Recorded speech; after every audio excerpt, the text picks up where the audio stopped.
Real life, so.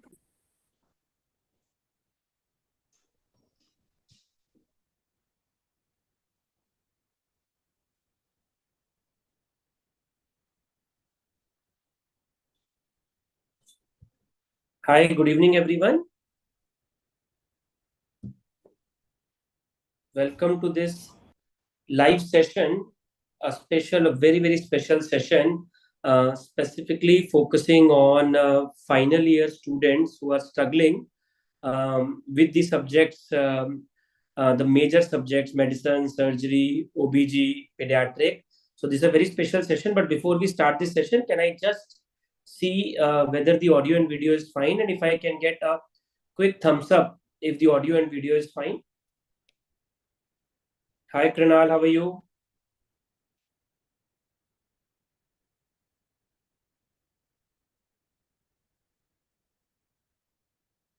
I'm just waiting so that I can get a thumbs up if the audio and video is fine.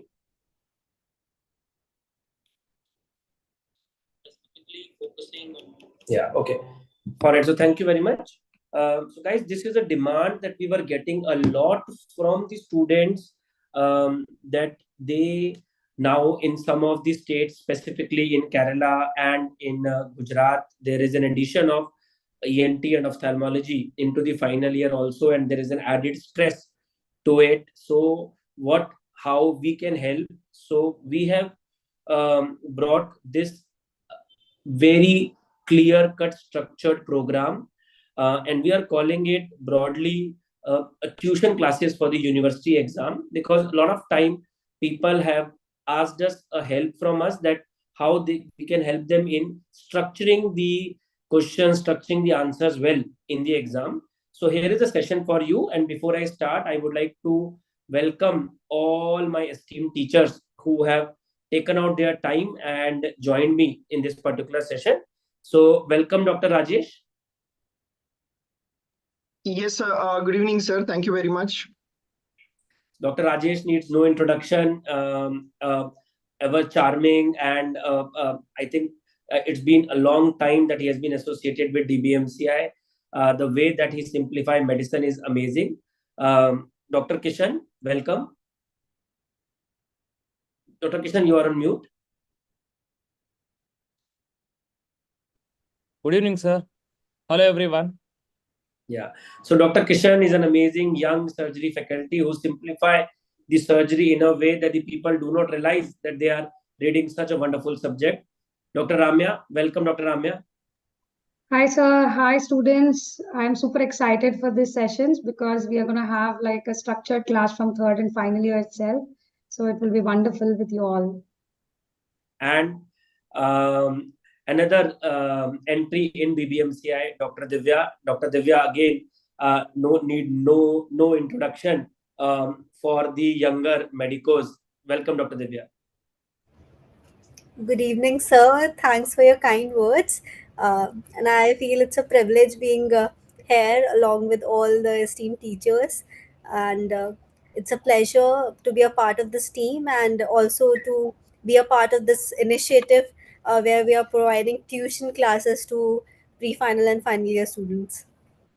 Yeah. So before I go forward, I always believe that the tuition classes, coaching has always been taken in a bad light. But I just want to tell you that the whole idea that we are doing it is we wanted people to have a sound knowledge of the subject. They should be able to reach to the highest of your potential.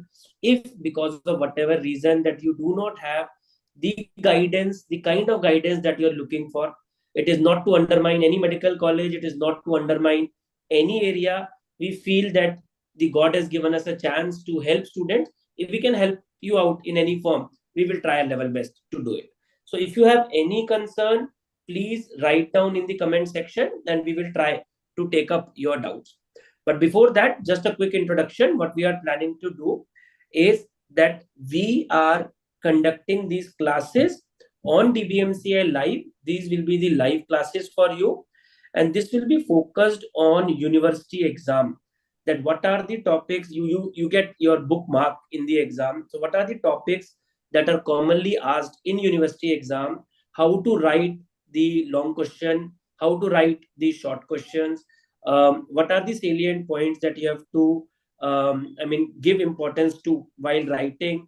All those points. I always believe that I was very, very bad in writing LQs or short questions. So if such kind of course would have been provided to me, that could have been really, really useful for me. So first, let us take up those doubts that I have already got from the student. And the first question I have is to Dr. Kishan. How to complete whole MBBS syllabus in this short time period, and specifically the students are having posting also. Now, how a student should do it and how you will be helping it if you focus on surgery. Over to you. Well, sir, yes, four major subjects, not just four. They also have orthopedics and other subjects like psychiatry, radiology, anesthesia, etc.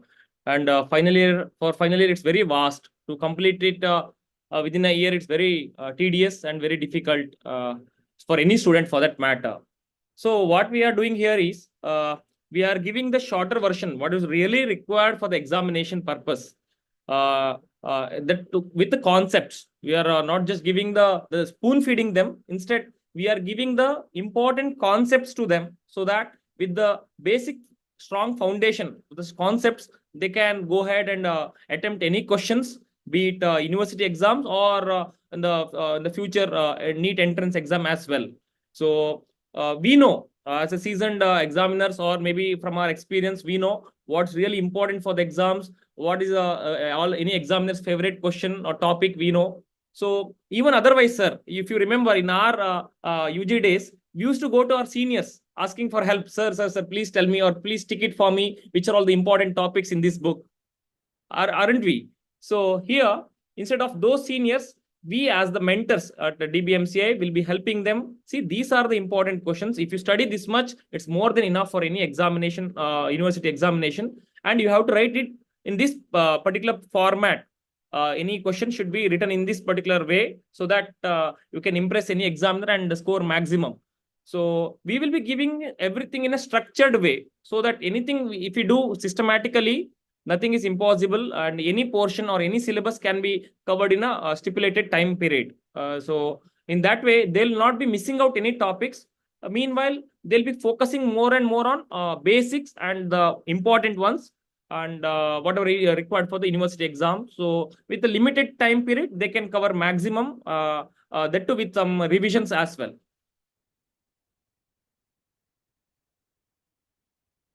You're muted, sir. Yeah. So a lot of time it happens is that the students having postings also, and there are two challenges. One is that the student always asks me that, sir, whether we should focus more time on clinical postings or whether we should focus more time in reading theory.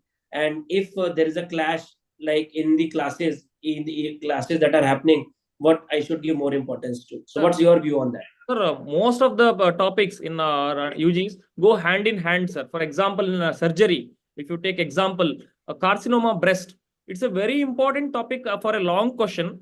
Meanwhile, it's a long case in practicals as well. So today I have gone to the postings. I have seen a carcinoma breast case. Come back and read all about that. The theory, the examination part, and the viva part, everything I'll finish it off then and there itself. For example, second important case what we get in practicals or in the clinical postings is thyroid or goiter.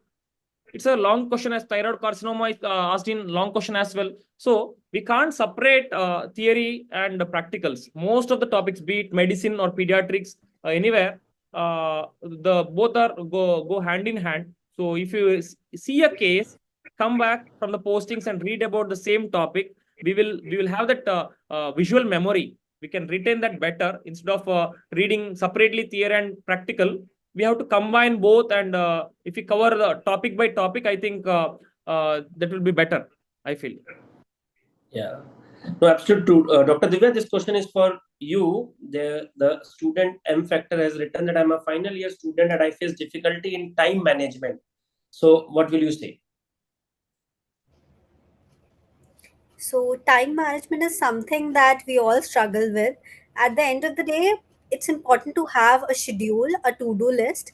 We all know that our college hours are limited, right? You will be having your lecture time, you'll be having your posting time, and sometimes that clash with your coaching, or maybe some other appointment, or uh, your some other meeting, right? But it's important to have a scheduled to-do list with you. And to help with that, we can assure you that through this program, we can definitely tell you what all to fit in what place. Definitely, you should never miss your college.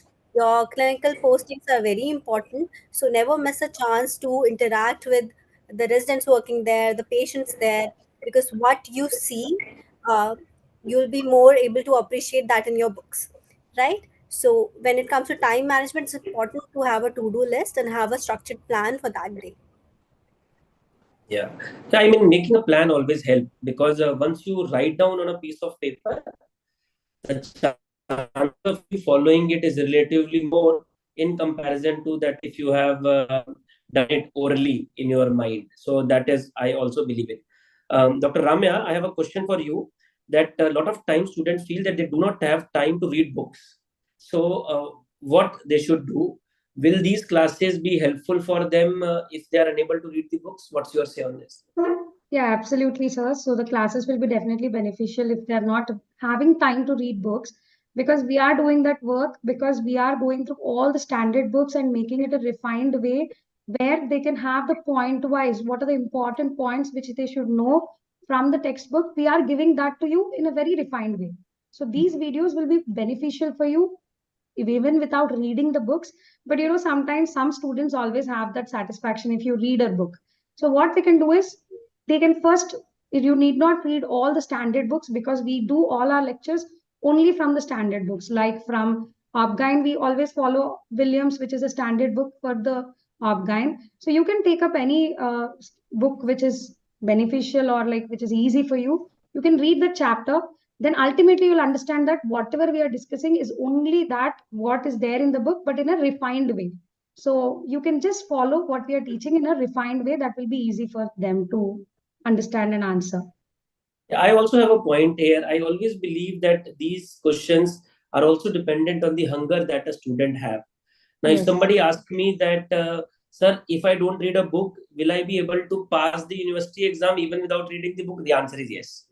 With this, you will definitely be able to pass the exam. But now, what is a hunger? What is a kind of expectations that you have from yourself? My usual recommendation to the students is that if you are in MBBS, try to read a standard book of that particular subject. It is always beneficial of if you read a book. After attending the class, if you read the book related to that particular topic, it is relatively easy to read the book. I still remember a lot of second year students, they attend pathology class with us at DBMCI. And after attending Dr. Praveen's class, once they go and read Robbins, it is much easy for them to read Robbins. And we were doing it for first year, second year. This is the first time that we are doing it for final year. So this is the same principle that I am going to tell to everyone. Attend a class and then try to read the same thing from the book. And you need not to go to a reference book here. You need to go to the standard recommended books in the MBBS. And if there is any reference book, the important point about the reference book will be covered in the classes. That's how I'm gonna take it. But yes, you want to just pass the exam. You think that the classes will be sufficient? The answer is very, very well. What is my recommendation? My recommendation is definitely you should back it up with a standard book recommended for your MBBS. That is how I'm gonna take it.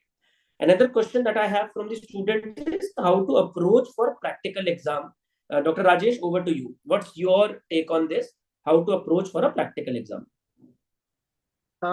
Yes, so good evening, all dear students. So yes, practical is one important thing which becomes easy for you when you get exposed to more and more clinical cases during your clinical posting. So don't miss any of your clinical postings. Just try to just see each and every case, whatever you are having in the ward, and try to participate in each and every case discussion, what your friends are doing, what your colleagues are doing, what your other unit members are doing. Why? Because it is only the It is only when the student attends the clinical posting, when it is only when student attends the clinical case discussion, that is the only point when it becomes easy for us during the time of exam.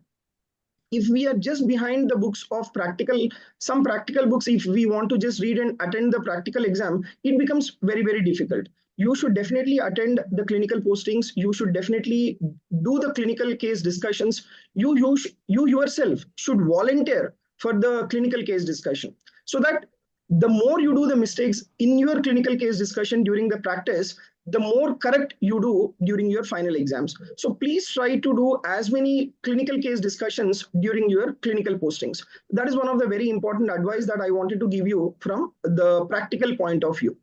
And the other important things that you need to jot down is like you need to make out system wise.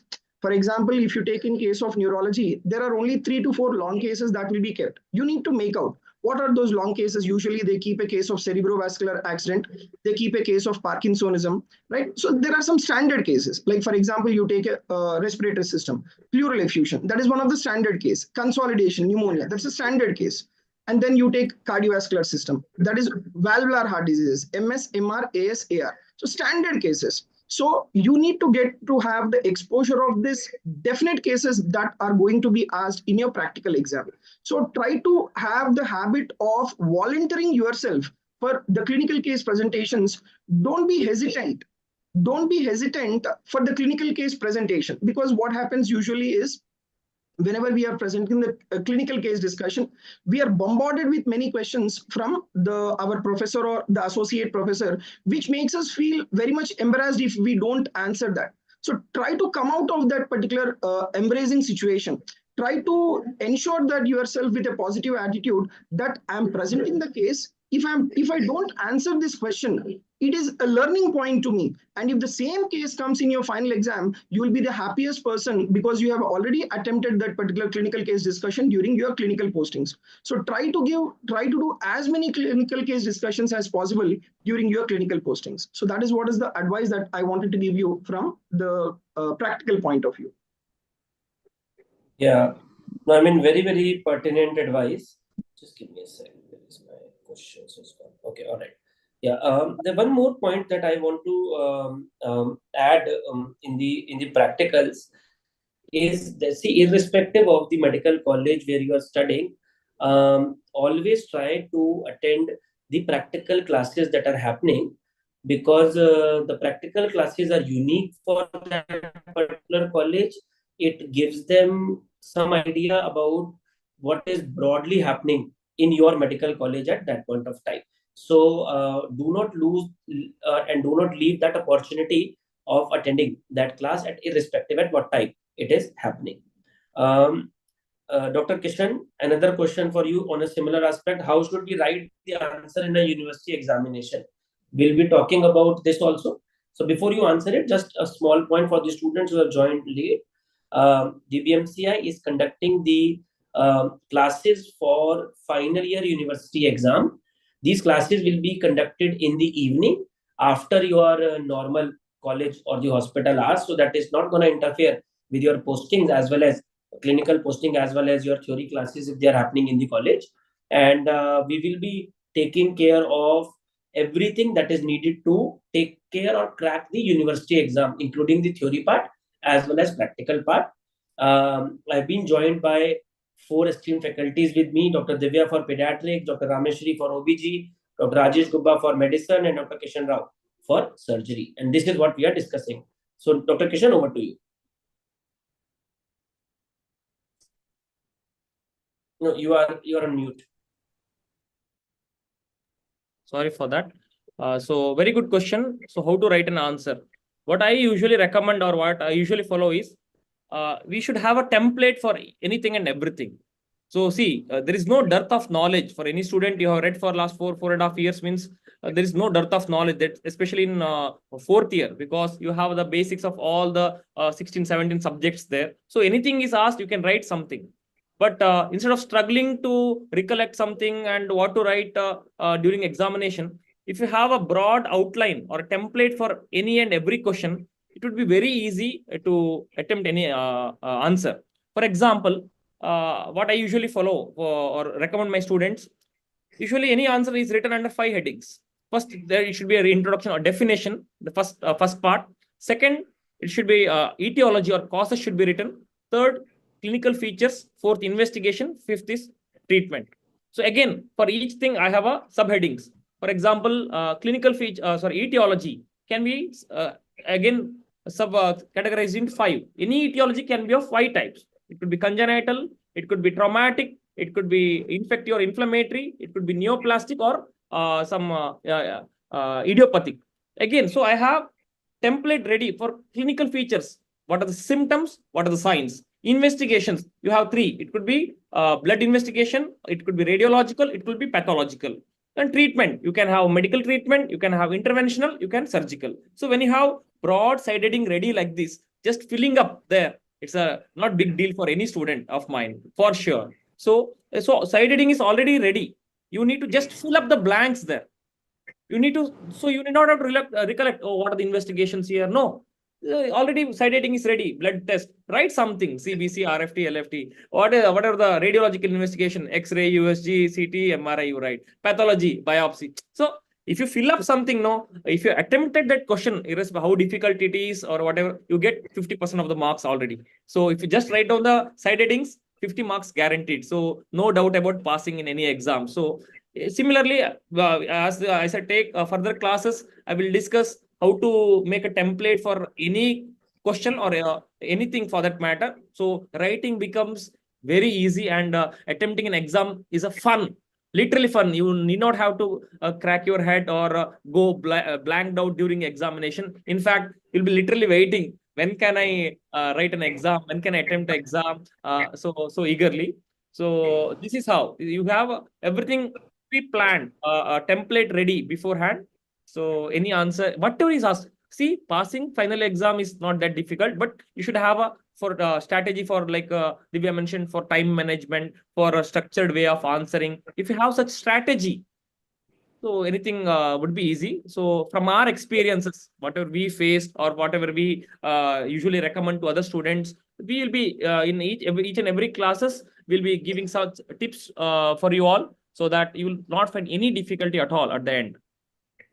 Lovely, lovely, Dr. Kishan. I think you have told them the broad crux that any answer can be written, and a lot of things can be broadly common in this, and I think that's a very, very good way to do. Dr. Divya, I have a question for you, and will these classes be useful for a PG entrance exam also? I believe definitely the syllabus is the same, right? The questions they are going to ask in NEET PG or INICT come from the same syllabus of your MBBS curriculum. So the topic per se is not different. For obviously for PG purpose, the topics and the pointers would be highlighted. But for the purpose of your MBBS curriculum, you need to have a comprehensive understanding of the topic. You need to know the concept. For that, we are going to provide a structured way on how to write the exam paper as well as how to present it, right? For example, to explain a concept, make some flowcharts, right? Or make a table that would help you in your NEET PG exam as well. At the time of revision, those tables, those flowcharts will just refresh your memory. So I believe these classes would be helpful for both MBBS exam as well as for PG. Dr. Ramya, Divyansh has asked a question that what if the patient load is less in the hospital? That how to address this or how to handle it? That's so usually if patient load is less, but some classical cases definitely, like at least in obgyn, I think the patient load more than patient load. Definitely there'll be patient who are antenatal. Definitely there'll be patient who will have a fibroid or a prolapse. Maybe you might not have too many cases, but yes, whatever case. So that's why having a note with other unit friends is also important. Normally, if your caseload is less, as sir told, hunger is important. So if you have a student who is telling that in another unit you have that case, you have to make an attempt and go there and see. Now, anyway, in our program also, we are going to discuss about the practical approach. But always it's good, like when you see it on a live patient. So for example, if today I'm teaching you how do we take an obstetric case, a normal antenatal history, definitely you'll have a patient who will be antenatal who is coming to your hospital. What you have to see is, what if you're not getting direct patients or too much load of patients, at least whatever we are discussing through our live classes, try to go and catch hold of one patient and try to learn and see same things happening in that patient or not, right? So really in I feel there will never be caseload less, because we definitely have so many people with so many varied disease. But when the patient load is less, your hunger should increase more, so that you'll also try to find out what are the cases running in other units. But here we'll be definitely of more help to you, because we are going to explain you each practical case again through our live classes. So that will be easy for you, even though if you have not seen a patient. But what patient teaches us can never be taught just by words. Yeah, but I also have a point here, and that point is that I mean, a lot of time when there is too much of the patient load, that is also bad. When Yeah, there is too less of a patient load, that is also bad. correct. So if you have less patients, you can see a patient in more depth, and you can learn it in a much deeper version. So, I mean, there are certain things that you cannot change. If you can't change certain things, don't crib too much about it. Let's say that instead of a person who is getting, let's say, 100 cases or 100 OPD in a day, and you are getting 15 patients in an OPD, then you can capitalize this time. You can see those cases in a much more detailed way. You can treat them in a more effective way. Instead of 100 patients where you are unable to get a time to investigate them properly, then that is how you can capitalize it. So there are advantages of having more patients. There are disadvantages of having more patients. There are advantages of having less patients. There are disadvantages of having Yes. less patients. So let us look at the advantage component of it. And as far as the practical classes are concerned, in these classes, we're going to try to give you a broad practical approach. But as Dr. Rami has mentioned, nothing can replace seeing a real patient. Uh, the more number of real patients that you're gonna see, you're gonna apply your knowledge. That definitely better it is gonna be in your preparation, not just for an exam, but as a doctor in the life. I always believe that all these exams are definitely useful. They are what I say is, there is a hurdle that is there, but ultimately at the back of mind, we all have that aim that we want to be really good doctor who is beneficial for the mankind, who is beneficial for the community, and more number of patients you're gonna see, the better you're gonna become. There is no doubt about it. I have a point to add. Um, uh, Rajat yeah, sir, yeah, please go allow ahead. me. See, for those Yeah, students yeah, go ahead. cribbing about not having patients, and what I usually suggest is, see, for undergraduate, what's more important is the approach to clinical cases, not the making a big diagnosis.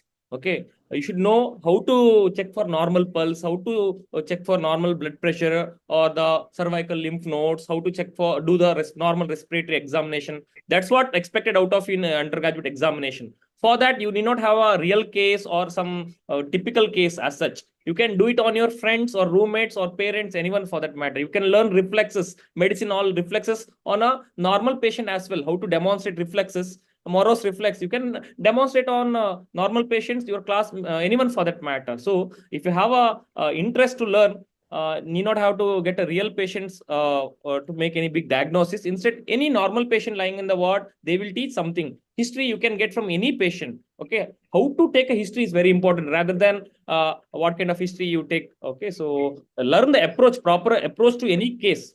Learn that first, and when you become a postgraduate in a very like a reputed institution, there you get to see all the cases of your choice or interest. There you can learn in depth with numbers or quality, quantity, everything there.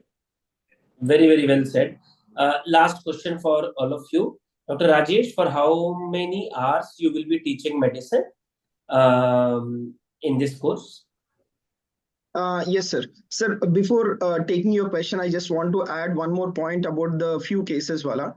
I just want Yes, to tell please. one example. So I had an opportunity of doing as an AP, the assistant professor in one of the peripheral medical college where the caseload was very less, and there were very, very few patients. And like we had one patient of large multinodular goiter in the medicine, and she was euthyroid, right? And that was only case where all the final MBBS students were seeing the large multinodular goiter for the first time. And she was euthyroid at the time of admission. And she was there in the ward for almost like, if I'm not wrong, 5 to 6 days. And almost all the final year students, third year students, and even postgraduates, they came, they examined, and she was very cooperative patient. And your euthyroid state has become hyperthyroid. Okay. Swelling disappeared, sir. Swelling disappeared after examination. So that euthyroid state that has become palpation thyroiditis, right? So that this patient has gone into a state of hyperthyroid. So like definitely the interest is very much important, where even if it is a single case or even if it is like 100 cases, so that interest that or the hunger, what sirs have said, that is very, very important. Right. Yeah. Yes, sir. Coming to my questions, how many hours I'll be taking for medicine? Yeah, medicine definitely, yes. This is one of the very voluminous subjects, I can say, among all the 19 subjects. Why? Because it is like an integration. It is an integration of physiology, pharmacology, pathology. So that is the reason why it becomes very voluminous when compared to all other subjects. But from the MBBS point of view, how many hours I'll be teaching is, I'll be teaching around 80 to 90 hours or maximum up to 100 hours. What makes the difference between the MBBS preparation and as well as the NEET PG preparation is, definitely if we take the NEET PG preparation, if you take any of the platforms, definitely it will be around 140, 150 hours. What makes the difference there is, in the NEET PG, we will be reading miscellaneous topics also in detail. But that miscellaneous topics in detail reading is not required in the MBBS. So in MBBS, in all over the universities, all over the India, like any particular system has some standard questions, right? For example, like in case of the respiratory system, pulmonary alveolar proteinosis is one of the miscellaneous topic. We read that in detail from the NEET PG point of view, but we don't read that pulmonary alveolar proteinosis from the MBBS preparation point of view. There are some set of standard questions which are present in all the universities all over India. So mainly we'll be trying to concentrate that standard questions in this particular course, and we will ensure that the essays, short answers, very short answers of all the university papers are taken care, so that even if you prepare those questions from the question banks, definitely you will be able to clear the exam. So we'll try to mainly concentrate on the questions which you have in your question banks, which will definitely cover all the questions of your particular topic. So I'll be taking around 80 to 100 hours. That will be definitely covering the questions of all the question banks of all the universities. Okay, thank you, Dr. Rajesh. Dr. Kishan, we will not overshoot the time. So very quickly, for how much time you gonna teach surgery? I have already planned everything, sir. So 80 hours of theory and 20 hours of practical. It will come. So that's mainly exam oriented.